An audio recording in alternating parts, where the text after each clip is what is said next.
सोमवती अमावस्या। सोमवार को आने वाली अमावस्या को सोमवती अमावस्या कहते हैं। इस दिन पीपल के पेड़ की पूजा व 108 परिक्रमा करनी चाहिए। परिक्रमा में पैसा, फल, मिठाई आदि चढ़ानी चाहिए। सोमवती अमावस्या की कहानी। एक साहूकार था, उसके 7 बेटे, बहू, एक बेटी थी। उसके घर एक जोगी भिक्षा लेने आता। जब बुढ़िया भिक्षा डालती तो ले लेता, बेटी डालती तो नहीं लेता और बोलता, बेटी सुहागन तो है पर इसके भाग्य में दुख लिखा है। ऐसा सुनकर बेटी दुबली होने लगी तो बेटी की माँ पूछने लगी, तू क्यों सूख रही है? बेटी ने माँ को जोगी वाली बात सुनाई। दूसरे दिन माँ छुपकर देख रही थी कि बेटी ठीक ही कह रही है। उसने जोगी को कहा, एक तो मेरी बेटी तुझे भिक्षा दे रही है, ऊपर से तू दुराशीष देता है। जोगी ने कहा, उसका भाग्य ही ऐसा है।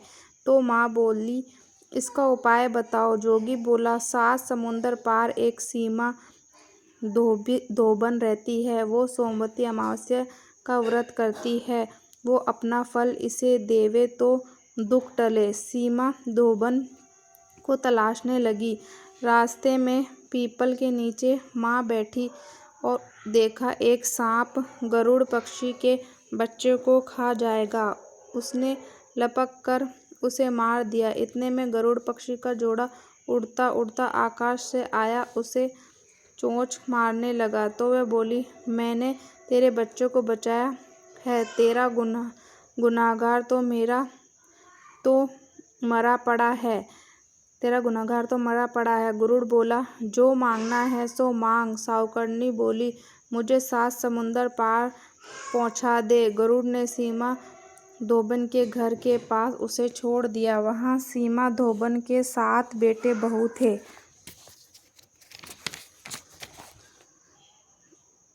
बहुएं काम करते बहुत लड़ती थी। सीमा धोबन को खुश करने के लिए सबके सोते समय साहुकारनी सारा काम कर देती। सब सोचने लगे, ये काम कौन करता है? सीमा धोबन ने सोचा, कैसे बहू ज़्यादा काम करती है, देखना चाहिए। चुपचाप आंख बंद करके सो गई तो देखा एक औरत आई, सारा काम करके चुपचाप जाने लगी। धोबन पूछने लगी, तू किसी स्वार्थ से मेरा घर का काम करती है? तो साहुकारनी बोली, मेरी बेटी को तू अपना सोमवती अमावस्या का पुण्य दे दे, और सारी बात बताई। धोबन तैयार हो गई, घर आई, बेटी के ब्याह की तैयारी करी। दूल्हा दुल्हन फेरे में बैठे। दूल्हा के पास धोबन मिट्टी की हांडी, कच्चा दूध, कच्चा सूत लेकर बैठी।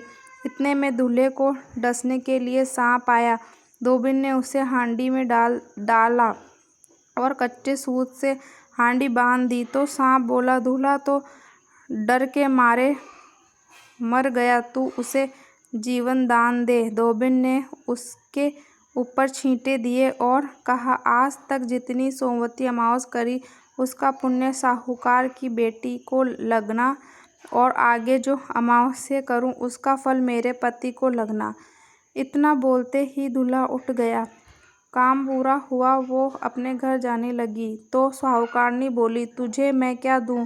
धोबन बोली, मुझे क्या चाहिए, बस एक मिट्टी की हांडी दे दे। रास्ते में सोमवती अमावस्या आई।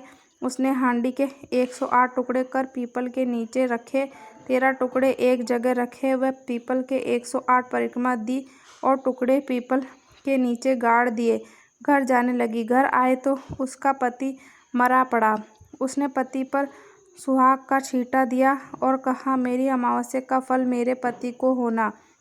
ऐसे कहते ही उसका पति जीवित हो गया। एक ब्राह्मण आया और बोला, सोमवती अमावस्या का जो किया हो वो दान दो। ब्राह्मणी बोली, रास्ते में अमावस्या आई तो मैंने कुछ नहीं कर पाई, और जो किया वो पीपल नीचे गाड़ आई। ब्राह्मण ने जगह खोदी तो पाया कि वहाँ 108 व 13 सोने के टुकड़े हैं। इकट्ठे करके वो घर लाया और धोबन से बोला, इतना धर्म किया और कहती हो कुछ ना किया। धोबन बोली, ये सब तुम्हारे भाग का है, ले जाओ। ब्राह्मण बोला, मेरे तो चौथा हिस्सा ही है, बाकी 3 हिस्सा आपकी इच्छा हो जिसको देवे। ब्राह्मण ने नगर में ढिंढोरा पिटा दिया, सब जाने सोमवती अमावस का व्रत किया करो। हे सोमवती अमावस्या, साहूकार की बेटी को दिया पैसा सबको अमर सुहाग देना, खोटी की खरी, अधूरी की पूरी।